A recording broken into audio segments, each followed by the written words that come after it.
Welcome to Magic.ai, the operating system for hospitality. At Magic, we know an operating system is more than just software and systems. It's about people, because hospitality is nothing without them. So supporting the hospitality community is our number one goal. I think there needs to be more of a support system. Like, you have to love this business and you have to love every aspect of it, including sharing tribal knowledge on what is successful and also tribal knowledge of what is a failure. Founded by lifelong experts, we're building the place where everyone in hospitality, from seasoned pros to first-timers, can gather, share, and grow together. Plus, we're crafting scalable tools and AI-supported software to boost your business. Dive into our vibrant community platform packed with meaningful conversations and robust tools and templates designed just for you. Need more? Our custom software solutions have got you covered. From recruiting and staffing to digital playbooks and dashboards, we're working on building a unique hub of resources unlike any other. Magic is your single point of origin for important conversations, accessible tools, valuable insights, and more. Join us at Magic.ai. The evolution of hospitality is here. Having the guest interaction, I feel like, is part of the experience, connecting with people over food. And we had a lot of regulars that we built over a few years, and connecting with them, emotionally, you're becoming really good friends and close with a lot of these people. It makes the hard work seem worth it when you're just getting more than just like a paycheck at the end of the day. Florida native Brian Baxter is the executive chef of the Catbird Seat in Nashville, Tennessee. Chef Baxter's fifth iteration of the award-winning restaurant is a celebration of ingredients with an emphasis on sustainability and those sourced at the peak of the season. The team around us, they were all professionals. And whether they had fallen into cooking by accident or not, they all wanted to be the best at what they did. So that helped. What I take from artists is it's art. This is their vision. This is what it is. They don't care, at least what I can gather, what people really think about it. They're just creating what they believe in. So that's kind of what I started doing in the kitchen. I stopped caring less about what people thought about the food. And I think when I did that, it kind of freed me in a way.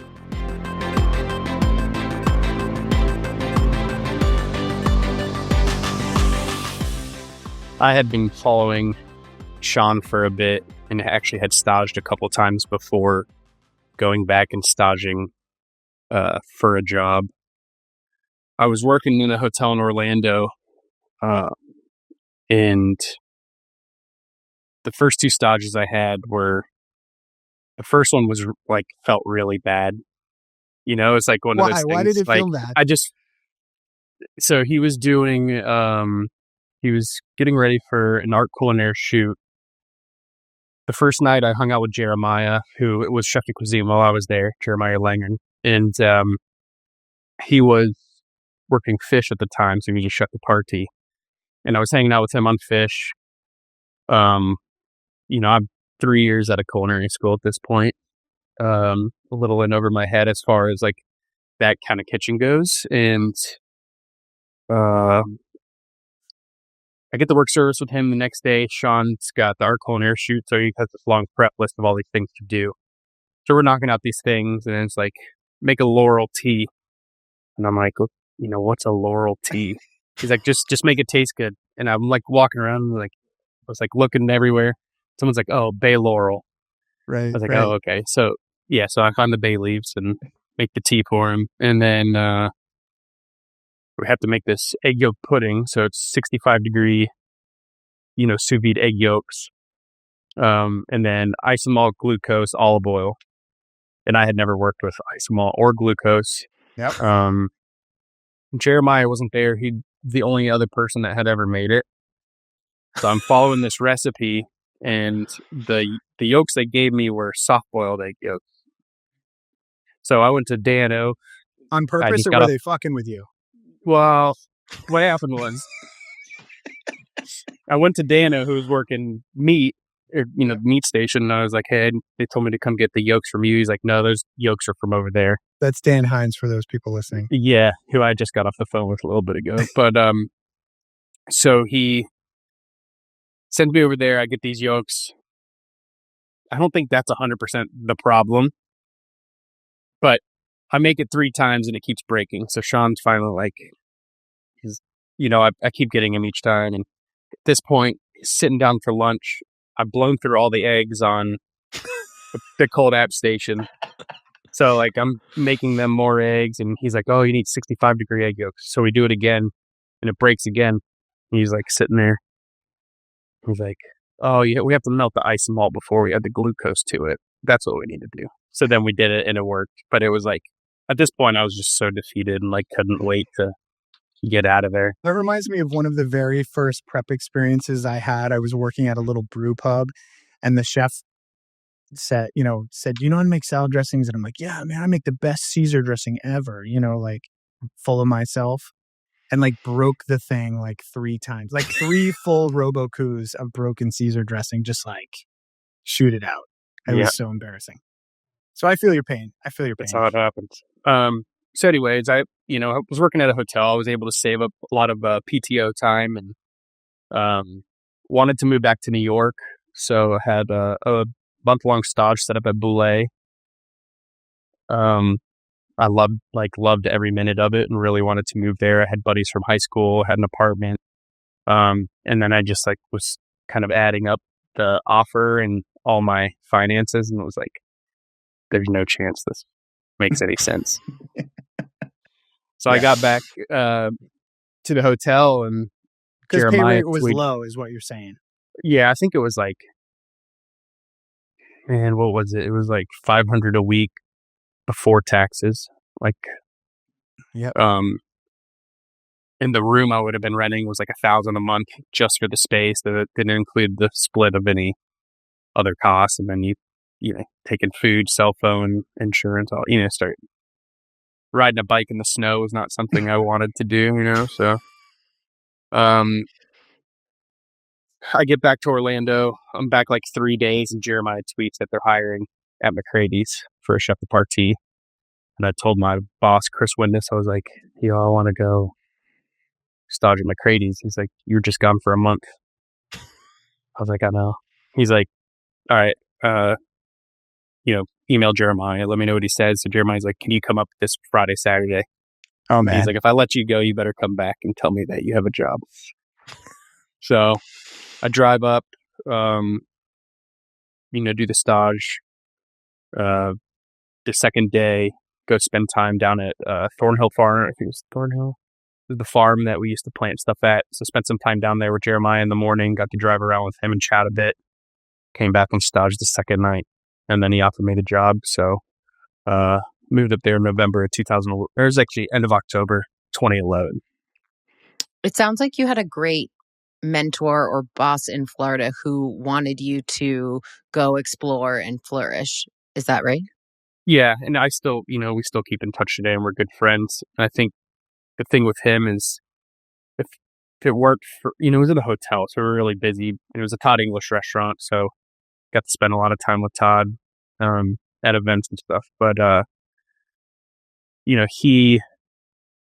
it was when blogs were big, so he was the one who really put me on to Ping Island Strike, and then Chadzilla and L2O and all these guys. And that was like the way to see ideas in food. Yeah. So like all these guys that had this information out there, and he met, he went up in stage when Aki and Alex did a dinner at McCrady's. So that's kind of how I knew about it and had started following. But then obviously Sean just started blowing up once he won his Beard Award and then opened the first Husk, which was, so busy. And he really started kind of focusing on the local ingredients, local farmers. Like they obviously had some farmland that Sean did stuff on. And at McCrady's, we started doing, a lot of fermentation, miso, soy sauce, all these different things with local ingredients, using I think we made, our R&D chef, he did 8 different soy sauces. One was 4 different types of oats, Sea Island red peas, purple whole pea, he just so that's when I really got interested in all that stuff. And then, Husk Nashville was going to be this hybrid of Husk Charleston and McCrady's. So I was doing an event with Sean. It's the most time I'd ever spent with him alone was a 2-hour truck ride in a car. truck ride in South Carolina on the way to this event, and there's just like, working up the nerve to be like, hey, if you haven't hired anybody for management, I'd love to be considered. So we chatted a bit, and he talked to me a little bit about it. And he already knew I wanted to, because I mentioned it to Jeremiah, I think, which is why he took me to do this event. But yeah, so then it, ended up working out. So I remember I went down and I cooked a dinner at McCrady's. God, I don't remember what year it was, but I don't even know if you were there. It was around the same time though, because Dano was there still. And I remember maybe it was through Cook It Raw, but I got there and like put all my stuff, put all my meats away, got kind of organized. And Dano was like, do you want to go foraging in the morning? And I was like, yeah, sure. Let's do it. Like before the event, he's like, I can take you to the spot. We got a bunch of sick stuff. And he was like, cool, meet me here at 4:45. And I was like, come again? He's like, 4:45 in the morning when we need to leave if we're going to get back. And I was like, dude, this guy is a gangster. Like, let's go, let's ride. And met him there. And we just had the best morning, like sun coming up, foraging on the beach. I was like, this is it. And you could see in that moment, like, what that team was after. Like, it became very clear to me very quickly, like the kind of just the level of intent, thoughtfulness, and just tenacity to like do something different, Mm-hmm. It was cool. Yeah, I mean, it was the first time I had pulled anything off the ground to like put on a plate, or, there's red bay leaves. So there were trees on, one beach had bay leaves, like a bunch of different succulent, mussels and stuff that we would pull sometimes, wild muscadines, things like that. You go to the other beach and they had like the tea rocket, the wild asparagus, all these wild onions, like sheep sorrel. And obviously we had, but now going back to Florida, I like see all these things like, oh, we had elderflower this entire time. I had no idea what it was. It was cool though. Can you talk a little bit about the mentality around the team and excellence and how that manifested in the culture at McCrady's and Husk, and what parts of that sort of team excellence you would take with you as you moved forward in your career, maybe what you might discard or change, and how that worked for you? Yeah, I mean, it was an intense kitchen. It was busy, first of all, so we'd do 130 to probably 180 covers on the weekends. And you never knew how many tastings you were going to do. When I first started, we'd have like a 4-course and then your 10 to 13 course. And then eventually it got to the point where we had the bar, and you had the bar menu. So you'd have a bar menu, an a la carte menu, a 3-course, a 4-course, and a tasting menu. So with all that going on, you're juggling all these different portion sizes and things. There was this constant kind of standard of excellence.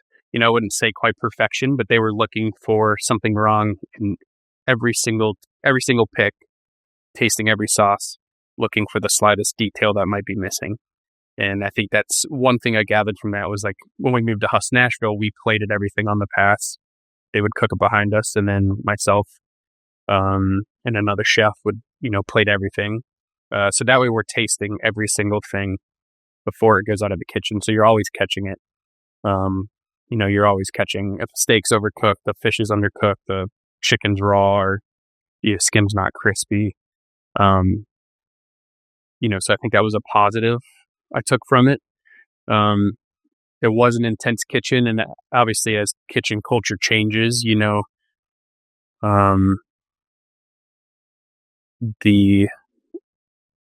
know the best way to put it, but like the way you manage has changed.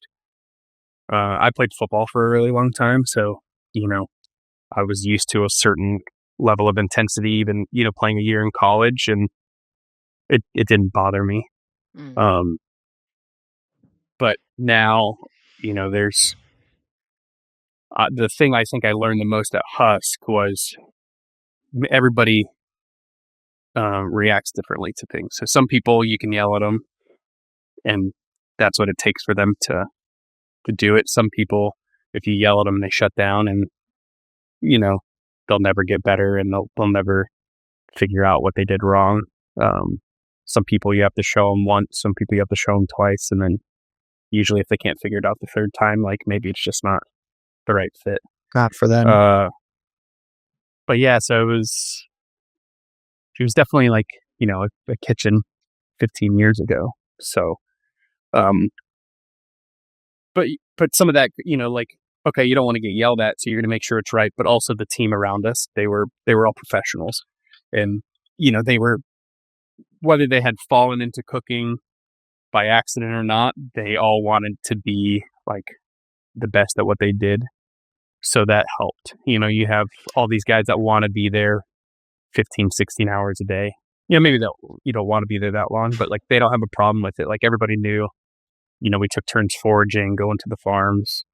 The expectation, the expectations were understood and to some degree probably appreciated, right? Like, yeah, exactly.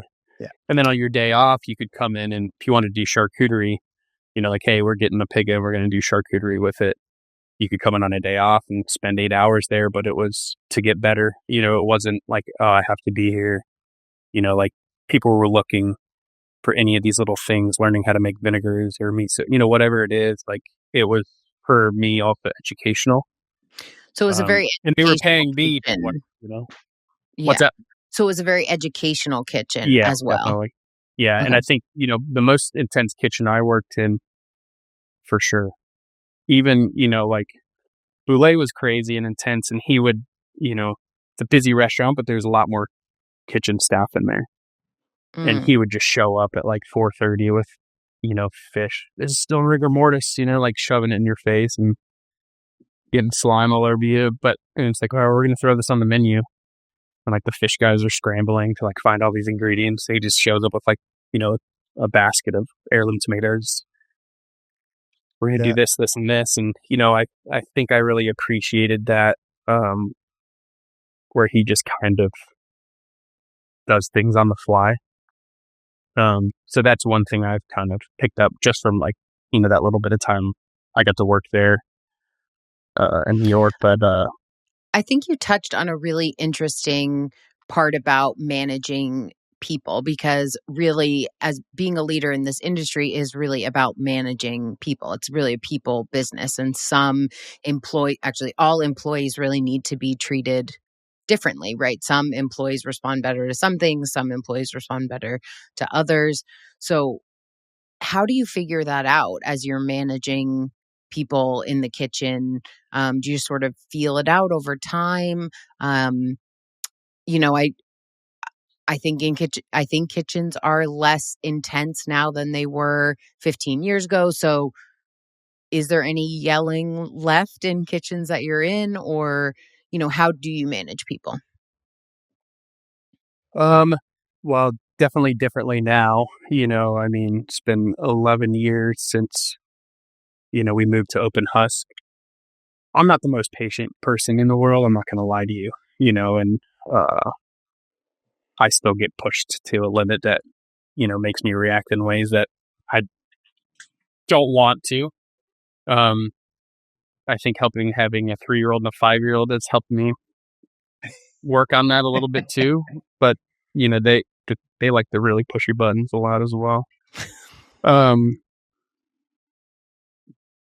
But, I think when I first started, we tried to do everything the way it had been done to us, and then that's when you learn, like, okay, these guys aren't responding to this, or,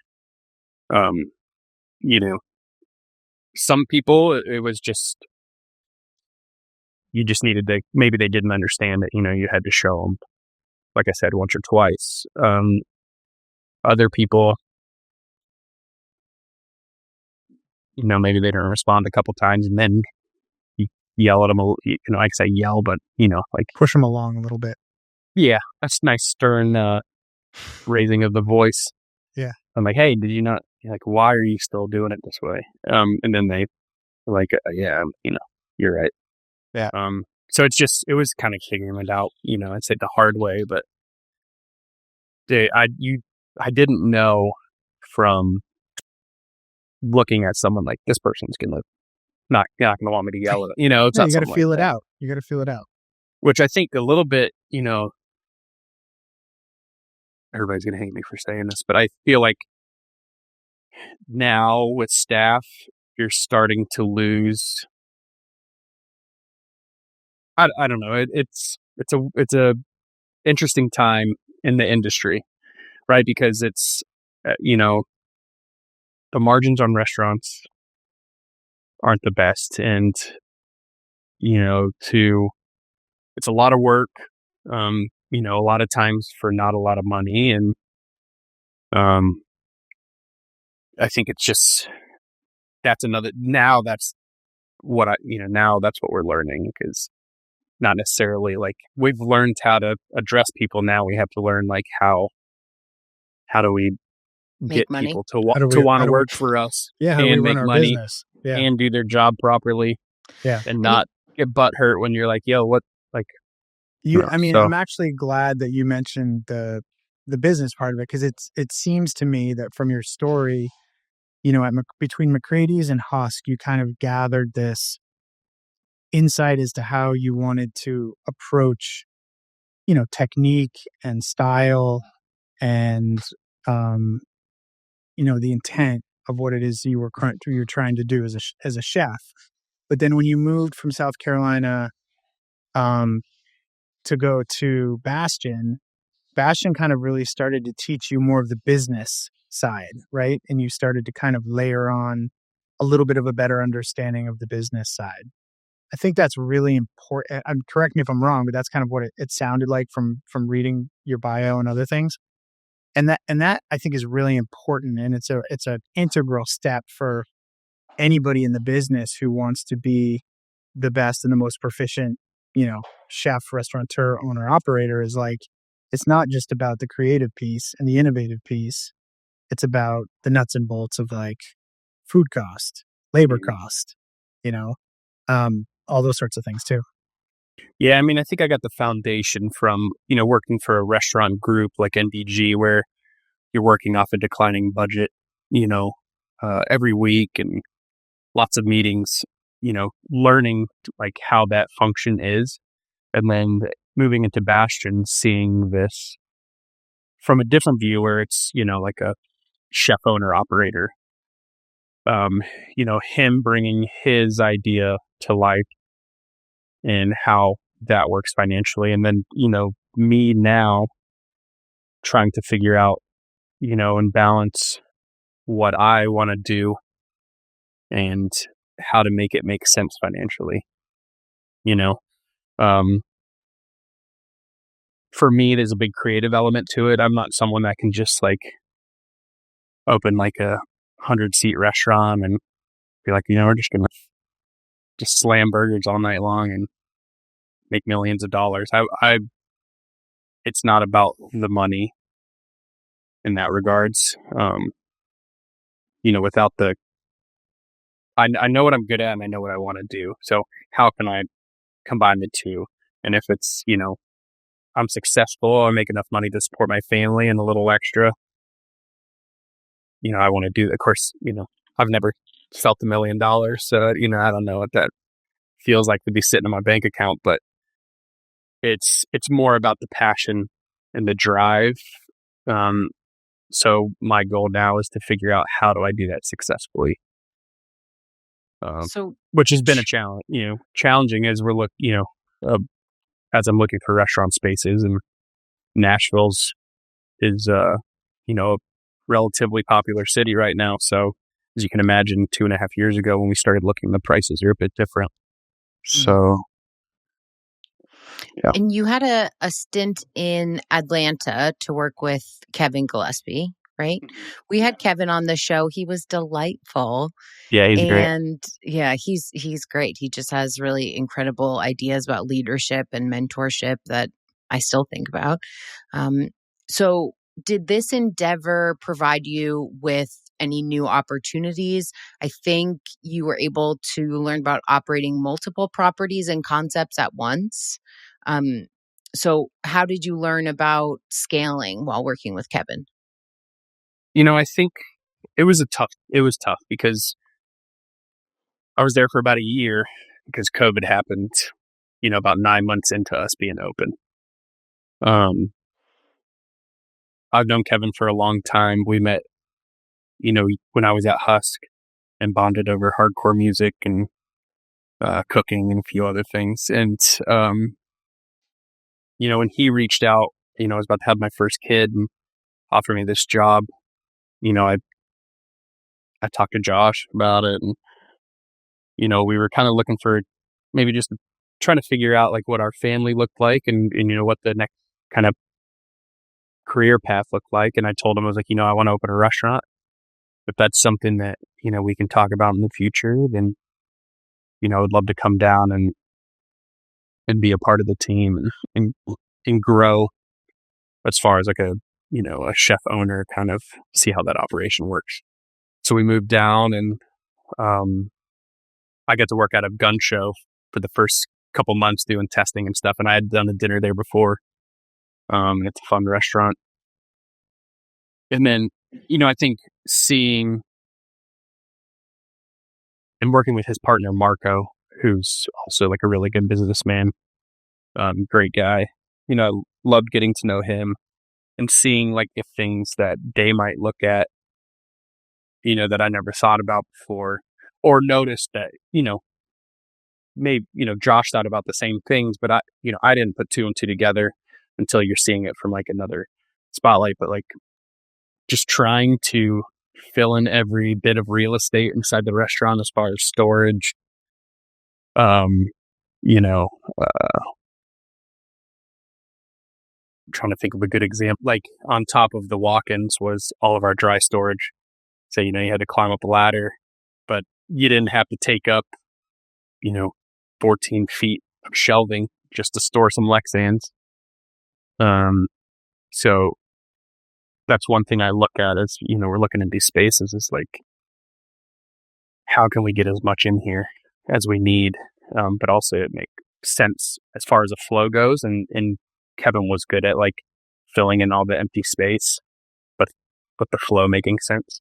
Yeah. And I've been in restaurants before that are small where the flow doesn't make sense. And it's hard because it makes everything difficult, even like, service flow. So from Georgia, you got called kind of back to Nashville, and the opportunity at Catbird Seat became available. And for those listening that don't know Catbird, maybe give a little bit of backstory there. It's internationally respected and renowned restaurant.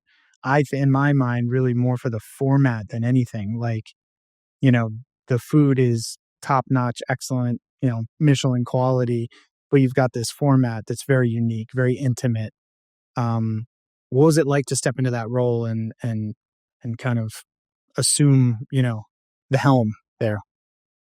Yeah. So, Nashville opened up, was one of the first states to kind of reopen during COVID. So they reached out to me, and we had been chatting a bit about, Josh had asked me like, hey, would you ever come back to Nashville? And I was like, yeah, we missed it. I think more than we thought we would. And COVID happened, and it kind of sped up the talks because everyone had been furloughed, obviously, around the country. And they were redoing what cold beer was going to be for a while. So I had, a good chat with Kevin about the opportunity. And he's like, I feel like this is what you should be doing. And, 100% support you. He's like, I just feel bad that we moved you and your 2-week-old child and your wife down here and, had to close the restaurant. But obviously that, that was not his fault. But to get the okay to move back there, it was like the first time I could really, Kevin let me come up with the menu. But obviously if there were things he wanted to tweak or little things he wanted to change, like he still had control of that. When I moved back to Catbird, it was full control, acting as like an owner operator essentially. because I got to hire everybody, could do whatever format I wanted. But the idea of Catbird Seat, it's this U-shaped counter around the kitchen. We added a booth back in there, so we could do like 24 to 25 people at a time. We started with 4 cooks, I think. We had a host who also did valet when we first opened, a dishwasher, and then a beverage director. And that team changed and grew. But when I left, we had, a host, beverage director, dishwasher, and a polisher, and then 7 in the kitchen. And the price had increased a bit, but yeah, it's definitely different. I mean, the space doesn't really change much with every iteration of chef. And, Josh and Eric Anderson, they were the first 2 chefs to open it. Then Trevor took over, and then Pulley, and then Will and Lays, and then myself. So the food was all different, from each chef. But like when you walk into the space, the initial room you walk into, you take an elevator up in a hallway, those were all different. And then you walk into the dining room, and for the most part, it's these stark white walls. And the only things that would change, like maybe the countertop and some of the storage stuff in the back. So it felt similar for the people who had been there with every iteration, but obviously so different because the food was different.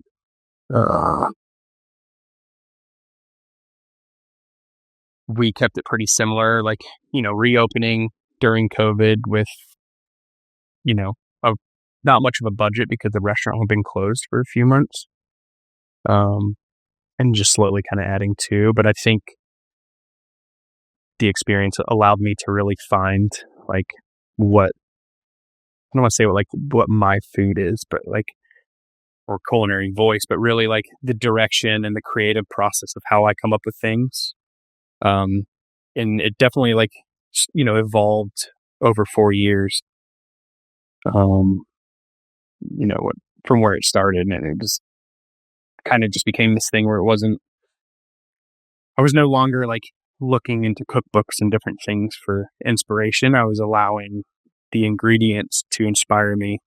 And, I found that when I would test out a dish or I had a really great idea for a dish and I had everything written down, all these recipes, I'd come in and try to knock them out. It was always underwhelming. It was like, man, I thought this was going to be good, but it's not. So that's where I say that, spending a little bit of that time with David Boulay came in, because I was like, okay, I know I had this beautiful like buri from Japan. It's been aged, for a week.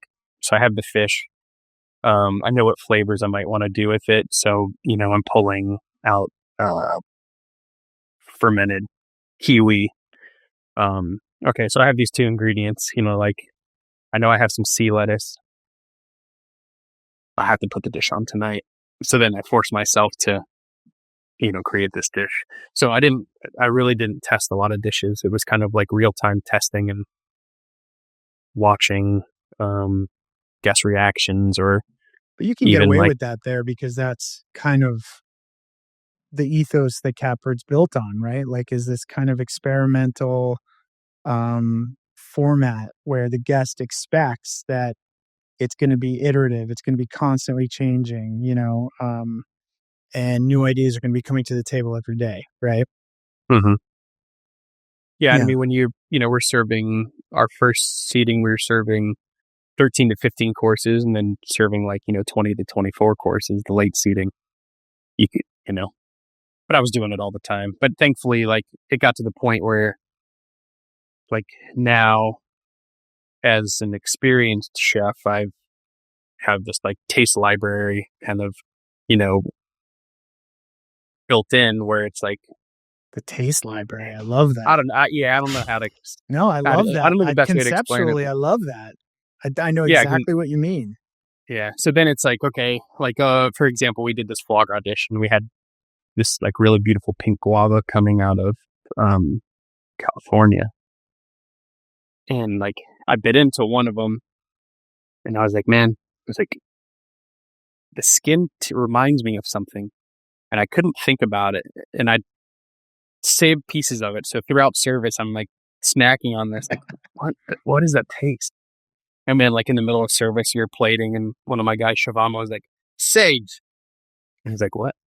I was like, it's sage. It tastes like sage. So Wow. we had like fermented guava that was going with it. And the fermented pink guava and sage together was like almost like this like Christmas flavor, it's like familiar, but I had never had those two ingredients together. So then I was like, what if we, do like a creme brulee, but we just brulee foie gras. So we, did this cooking process on it, would let it temper so it was super soft, brulee it. So it's easy to just kind of cut into the foie gras, and it was glazed in fermented guava and, sage. So the way that Catbird Seat is set up, you have a really intimate setting, and you sort of have a direct contact with the guests, right? So you said the staff is small and the systems have to be really tight with that many courses. How has the design influenced your approach to how you run Catbird Seat?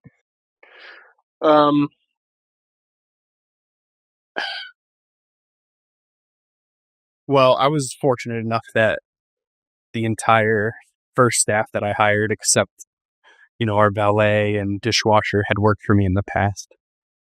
And was able to get them all on board. There was 2 of them that were with me until the end. So I guess as we're having this conversation, like my last day was in August. But, having staff that had worked with me in the past willing to come back and work for me and stay with me. So I had a good foundation as far as hiring new staff on.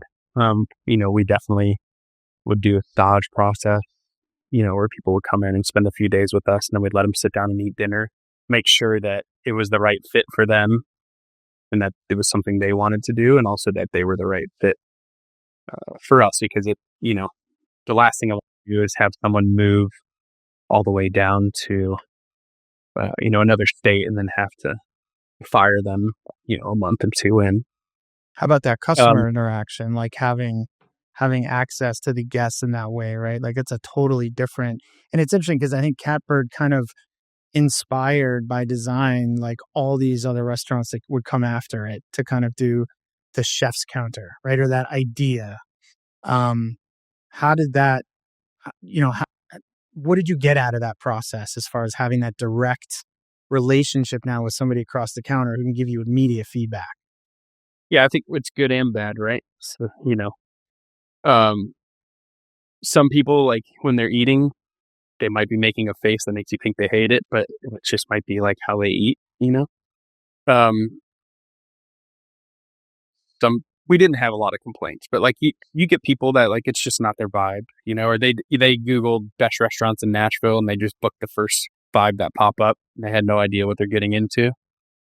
Some of those people, they didn't enjoy it. Some people are like, we would have never done this if we realized what it was, but we had a great time. And, most of these things I would have never ordered if you had handed me a menu. So I think it's fun in that regards because you get to get a lot more people trying things. Yeah, you get pushed, that they wouldn't try. Yeah. Yeah. Which is the best. Which so is I think, great. Yeah. And then taking this model, it's definitely something that I want, my restaurant to be like, because having the guest interaction, I feel like is part of the experience, connecting with people over food. And, we had a lot of regulars that we built over a few years and connecting with them, emotionally or becoming really good friends and close with a lot of these people. It makes the hard work like seem worth it. When you're just getting more than just like a paycheck at the end of the day. And, but to go back to like, as far as like a cook coming in, it's a big difference because you're not just responsible for making this and looking at a ticket. You now are responsible for listening to hear someone gets up from their seat so we can go fold their napkin, push their seat in. Yeah. If their water's empty, you have to clear, you have to mark, like all the proper steps of service you now have to do on top of me asking you, why is this not ready to be sold? Because it's time, So that's the hardest part for people that have never worked in a front of the house position. Is like, okay, now I'm not just cooking, I'm like responsible for cooking and serving. But as far as like a business goes, now you're eliminating a few of those, you know, front of the house labor hours because, we had 2 or 3 good front of the house people between like a host and our beverage and sometimes a maitre d', and the rest is on us. So, you're able to kind of bring your labor percentage down as far as like business goes. And then pay, your cooks better because Tips. yes, yeah, exactly. Yep. So you said that your time ended at Catbird in August. Can you tell us Mhm. a little bit about that? Yeah, so it's, I knew, I thought it was only going to be like a 2-year thing, but it ended up being 4. Catbird Seats, they're building a new location, and they'll eventually move into that. And the new chefs have come in. It's Andy Dubrava and Tiffany Ortiz. So Andy was at Rustic for a long time in LA and he's a good buddy of mine. And when we were looking for chefs, he had already done one dinner with us while he was still at Rustic, and they were out doing their tour. And I was like, hey, we should get the Slow Burn guys in here because I think they would be, a good fit to Right on brand. to take over when I leave. So got them back in to do another dinner, which was fun, just to get to hang out again. And they were able to build a good relationship. So they moved in, and as construction goes, things were dragging behind. So made a decision for them to take into the current space. They'll eventually move into the new space. So Is my most last of the staff staying? no, so a couple people did, and then they brought in a few people. So I have the beverage director, Sarah, who's amazing, who I hope I can work with again in the future, and a couple of the cooks. But then a few of the guys kind of moved back to different states, or just trying to find something different or find something to do until I can open my restaurant. Yeah, so tell us about that. That's so exciting. What's going on with that? Are you still looking for space in Nashville? Yeah, still looking. It's been a process. I mean, we've been looking for about 2.5 years. What kind of space are you looking for?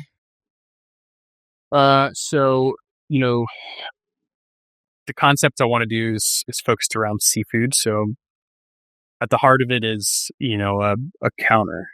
So do whatever the shape is, if it's a square, a U, a circle, a triangle, doesn't matter, but still being able to cook, the same way I was, but really highlighting, seafood and produce. I cook with a lot of fruit, a lot of tropical fruit and stuff from growing up in Florida. But I want to, I feel like everything that's led me to this point has been refining more and more. So in this new space, I'd like to be something where I can refine even further. And then, so how can I balance that and financially make it work and make sense? So that's been the challenge, but, I really want to have this concept where it's just all centered around mostly seafood. So, whether that's a fish market or whatever to, kind of counteract and have this, system where everything's cross-utilized. So there's zero waste. Still trying to figure out what that looks like, but, we need a good seafood market in Nashville. Hopefully nobody listening takes that idea and runs with it. What are you seeing as you kind of scout for spaces in Nashville as far as the restaurant landscape goes? I would envision right now that Nashville, having been through what it's been through over the last 10 years, is in a place where it's like big developers, new, big, fancy, expensive properties and, a lot of that all the things that go along with that, right? And less kind of more about the mom and pop corner thing. Has that had any influence on kind of the deals that you're seeing or being presented with, or, lease points or tenant improvement money, or like what are you looking at in the ecosystem of like opening your own place? What does that look like when it comes to Nashville? Well, I can tell you, we started looking for restaurant space 2.5 years ago. And originally looking to buy, and now, looking more like a lease situation. There were a couple places we put offers on and, didn't work out for different reasons. We were close on a space a little bit further south of town, like really close, getting ready to submit for permits, and the other partner backed out. So now we're kind of back at square one. But to answer your question, the difficult part about a lot of the spaces is finding one that has everything you need, and I don't think there is. Yeah. There's not a perfect space. There's never and obviously a perfect none space. Of the spaces that have worked out weren't meant to be. Blessings in disguise, I think. So as we look at spaces, like this has the size we need, it's in a great location, there's no parking, or it's not New York, like not everybody's going to walk to it. Everybody has to drive to it. And a lot of the free parking and parking lots are just being bought up by, I think, I don't know if it's the city or what. Everything's pay to park now. It's like $30 just to park, no matter where you go.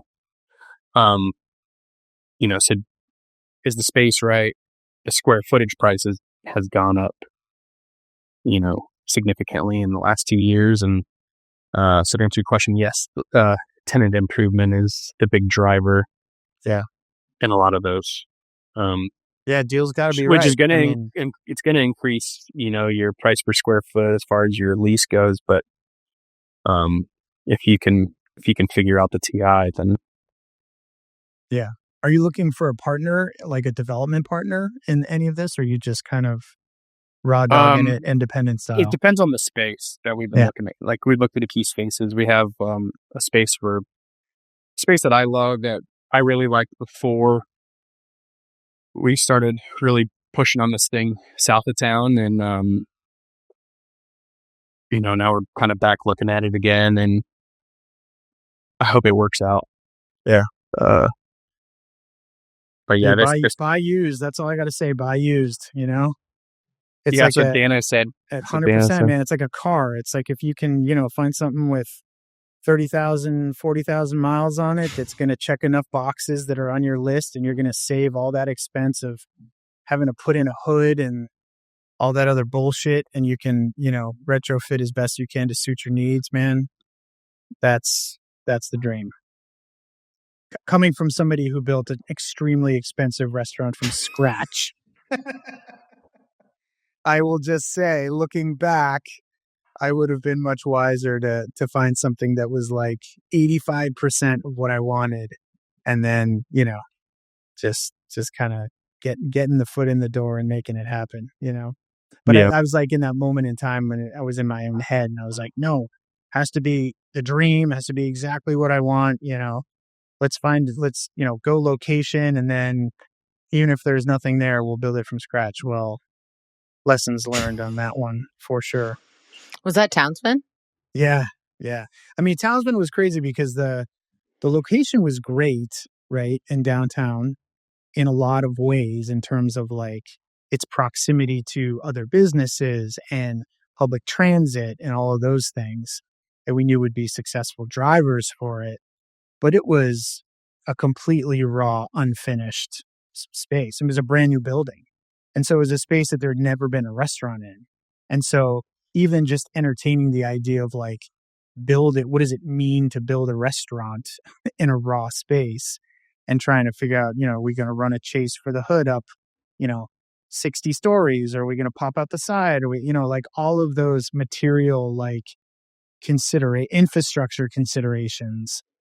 It was so dramatic, like every piece of it, like building the place was just such a lift, when I could have found something that was like a really great corner in Cambridge that had been arrested, maybe like an old Indian restaurant that had been there for like 25 years that was going out of business that it wasn't the right layout, but there's a walk-in in a basement. There's, all those things. It's just like you forget. I think you kind of get lost sometimes.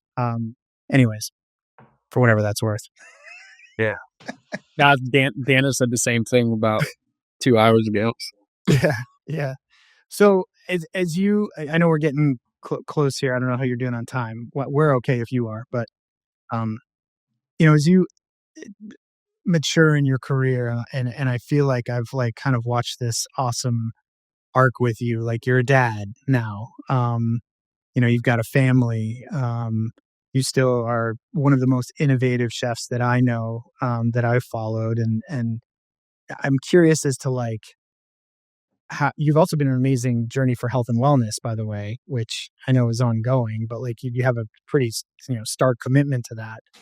I'd love to kind of hear about how the things outside of the culinary world have influenced you as a chef, and vice versa. Like what is the restaurant world teach you that you can, apply to the other things in your life, right? Because there's got to be some kind of there's a Venn diagram there that overlap, right? As you as a human are driven by obviously career, but also all the other stuff outside. You're a painter, you pursued painting and watercolor. You've come out with your own cookbook, which I know you worked on hard by yourself. And so I'd just love to hear a little bit about that. Yeah, I think, I'll first just start with health and wellness. And I quit drinking in 2015. And it was just kind of I said, like I told you, I wasn't a very patient person. So, that didn't help, the night of or the next morning. And, I grew up listening to punk and hardcore, and, my buddy Ryan, who had done a lot of my tattoos, a straight edge guy, and I would just go spend Sundays getting tattooed and talking with him. And, one day I was just like, you know what, I'm just going to quit drinking. And that was that. I dropped a lot of weight when that first happened, obviously. And then now, I still went out late at night to hang out with my friends, but it was easier to wake up in the morning and go exercise, because I didn't feel bad. And then I had ankle surgery in 2017, which put me off my feet for 3 months. And, I gained a bit of weight then, and it was I wasn't able to move around much, but I was also getting to do all the things I hadn't done for the past 12 years or whatever, so just eating at friends' restaurants that were normally closed on nights I was working, and going to every sporting event I wanted to, and just eating all the snacks and enjoying that time, which probably hurt my recovery a little bit. And then just kind of fast forward, my buddy has a company. Our band in high school used to open for his band, and he's a few years older, but he has a company called First in Nutrition, and they work mainly with military, firefighter, police officers, people that have really weird schedules. And I was just chatting with him, and he's like, this program's for anyone if you want to do it, and your hours, those guys are on 2 days off, or on for 24 hours off 2 days, whatever a firefighter schedule is. And our schedules aren't much different, or just sleep for 4 or 5 hours and then you're up and you're working all day. So, it really helps me just focus. And I work with, I have a nutrition coach that I work with, and it's the first time that I've dropped weight. That, I've done it multiple times, and used to be an athlete, so I've done it, back in high school too. But the first time I've dropped weight and kept it off for a year, and haven't gained it back. That's huge. So that just helps clear your head. And when you become a dad, you start thinking about more than just yourself and, your family, your wife, your kids, and wanting to be around as long as you can with them. And, so right now I'm unable to work out as much as I want because of, the work I've been doing. takes up a lot of my time, but I think it's important, and it's a good way to have like some kind of outlet outside of the restaurant that's like a release from distress and everything else, which is what also art became. So when I had that surgery, I had a hard time falling asleep because, I had been sober for a few years, and now you're on these painkillers, trying to take like as little as possible and having a really hard time sleeping. So I would put Bob Ross on. They had like just added him to Netflix. And I used to watch him as a kid, and, just put him on and would watch for like a few hours and finally fall asleep at like 4 a.m. And then eventually when I was able to move around more, I was like, you know what? Anybody can do this. I'm going to go. So I went and bought some like oils and would sit there and try to paint along, on like a crutch on one arm and painting them here, there. And,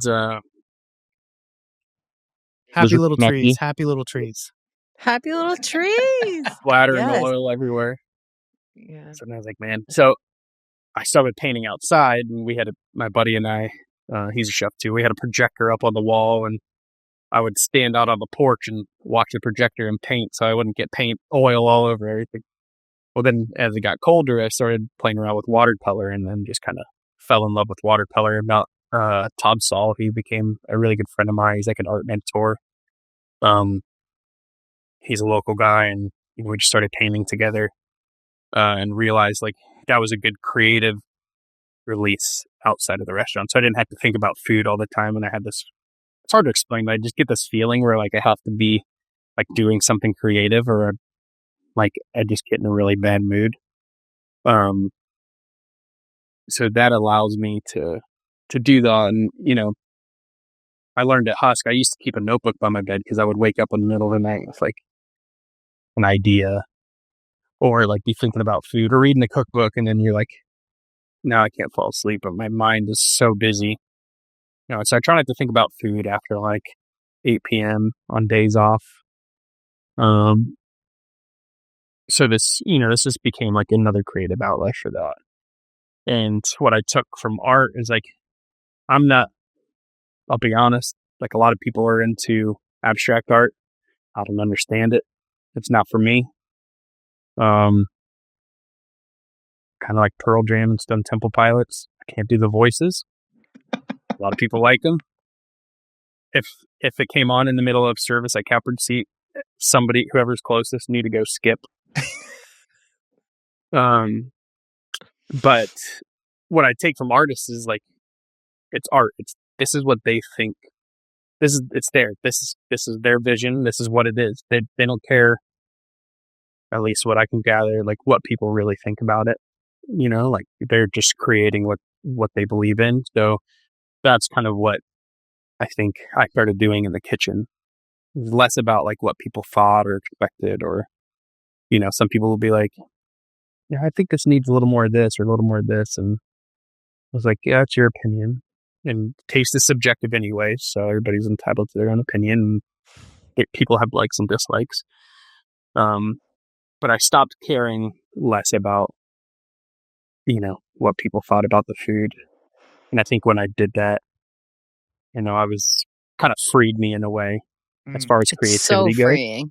It's so freeing. Yeah. And then, I noticed like dishes becoming either more monochromatic or, red and green. Those were the colors that, work best together. So like I noticed little things where, I was just like, it made sense, but I could be like, oh yeah, red and green, like, yeah, get it. I don't add, we didn't garnish a lot because unless it brought like a specific flavor to it, I didn't want to cover it in flowers. And, a lot of the food looked really simple, but there could have been anywhere from 6 months to a year behind the preparation for the dish, And I just wanted that stuff to be the kind of the show. Who is the one person that you have hired in your career that has helped transform your business? Some of the core people at Catbird Seat as the answer for this one. because I think, everybody kind of has their own different thing that they were good at. But they were all really good people persons, so if I had hired someone, there were a couple that weren't, but for the most part, like a few of the guys that had been with me the longest, they were really good at interacting with people. And I think it helped the experience overall, and it helped me be able to focus on things. Like sous chefs or cooks? Yeah, I mean, or a sous chef, and then, a couple of the chef de parties that were just so good with people that when I, made your job easier. Yeah. And they'd be like, you have, hopefully, they're like, we'll never have a dining experience like this again, because of how close a lot of the regulars became with us as a family, but yeah, they, I didn't, it was, it's a sous chef's job to make sure that you don't have to worry about certain things. And the two sous chefs I had at Catbird were good at that. And had both worked for me in the past, and, awesome. Hopefully I can get to work with me in the future. But, yeah, I would say sous chefs, but also kind of everybody in that setting. Team. What's been the most successful marketing decision you've made for your business? I think letting, doing things in my style and not worrying about what, I guess anybody thinks about them. So, having my buddy Chad do most of the artwork. He's one of the best tattoo artists in the world. So having him do menus or shirts, or some friends of ours that are tattoo artists, kind of taking all this stuff we grew up with as like punk and hardcore kids, and taking the similar style and putting it on shirts and selling it, and seeing like someone you would never think to wear like a Catbird shirt that looked like that, buying one or walking down the street, and it's like, yeah, you're style, but you're a super DIY type of guy. Like, it feels like you bring a lot of those influences that you've had throughout your life and bring those, kind of thread those through in your career. I mean, I kind of felt like the same thing with the cookbook, right? Like, that was very much your vision, right? Yeah, it wasn't my idea to do it. I was approached by a friend of mine, but that was the layout I wanted, and I was pretty set on it not changing. Yeah, it felt very indie. Went through a few meetings with the publisher where they were like, "What about this one?" I was like, it has, some of these things have to be. I thought I ordered one. Maybe I didn't. I got to get on that. Could have sworn I did. Let me know if you didn't. No, I need one for sure. I need one. I'll shoot you some Venmo after this. For some people that had ordered it, I was, like chefs that you look up to ordering it, I thought was hell yeah, that's awesome. Good. All right, the next one is technically on software, but it can be anything. What is the one tool that you use every day? And it can be, again, like a kitchen tool. It could be, Calculator. Mm-hmm. I was just talking to one of my cooks a couple days ago, and I was like, when you're in school, you think like, I'll never use this, but I'll tell you what, algebra. Oh yeah. Know your algebra. Calculators in school. The only thing I was good at on my calculator in school was spelling boobies upside down. Me too. That was it. Yeah. Boys. Sorry. True. Sorry. I gotta be honest. Let's not end on that note. I want to sneak one more in, which is if your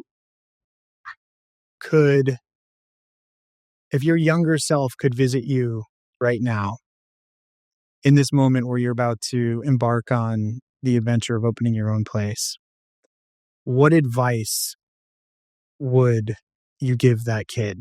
Like, as far as like trying to navigate their career or get to the next place professionally, would be one key takeaway that you would tell that person? I've been blessed in that the road I took has led me to where I am. But I think traveling more,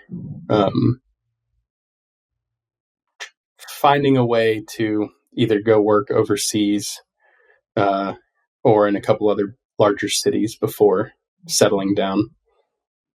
Yep. Sure. Just seeing the world. Yeah. Exposure. Yeah. Matters. I mean, I'm lucky enough that this industry has allowed me to travel to places I would have never have been able to. It does do that. It does allow you that. Yeah. It's a huge benefit. I mean, it's one of the things my parents would tell me when I was coming up cooking. It was like, well, no matter what, you can always go flip burgers somewhere, or you can always like go to Switzerland and work in a hotel, or you can, and it's true. Like you really, you have a skill set, you have a toolkit now, that you could really put to work anywhere, worst case scenario, right? Yeah.